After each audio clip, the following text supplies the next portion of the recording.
Bonjour, je m'appelle Milly Lavoisier. Alors, si vous êtes déjà dans le marketing de réseau, vous êtes convaincu que le marketing de réseau est une activité légale. Par contre, si vous recherchez un travail à domicile et que c'est la première fois que vous êtes confronté à ce système, peut-être que vous vous posez la question, est-ce que c'est légal? Est-ce que si je m'engage là-dedans, je vais avoir des problèmes, etc. Donc, le marketing de réseau est un système de distribution. La grande distribution, les supermarchés sont un système de distribution. Le marketing de réseau, le principe c'est qu'au lieu d'acheter par exemple des crèmes pour le visage ou des vitamines ou votre forfait de téléphone, au lieu de les acheter à un opérateur téléphonique ou d'aller au supermarché, eh bien vous allez l'acheter à quelqu'un qui vous le recommande en particulier parce que c'est un produit de qualité à un coût relativement raisonnable, enfin normalement. Donc c'est juste un système de distribution, le marketing de réseau est totalement légal en France. Par contre, je voudrais vous mettre en garde contre les arnaques. C'est pas parce qu'une entreprise est légale que ce n'est pas une arnaque. En fait, il faut savoir que les plans de rémunération sont différents d'une entreprise à l'autre. Et il y a des plans de rémunération qui ont tendance à rémunérer surtout les gros boss, les gros leaders, les gens qui sont arrivés en premier.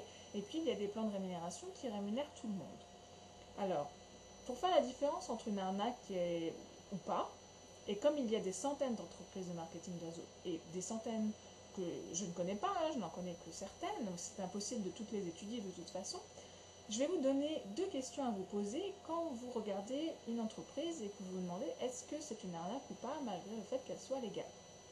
Alors la première question c'est est-ce que vous achèteriez ce produit ou ce service au prix auquel il coûte même s'il n'y avait pas une offre de gagner de l'argent avec cette entreprise. Donc, si vous trouviez ce même produit en supermarché, en gros, est-ce que vous l'achèteriez au prix où il coûte?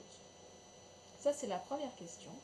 Et la deuxième question pour ce qui est faire la différence entre une entreprise légale ou pas légale, c'est de vous demander, est-ce que si j'arrête de recruter des gens dans mon réseau, si j'arrête de parrainer des gens, est-ce que mon revenu s'arrête?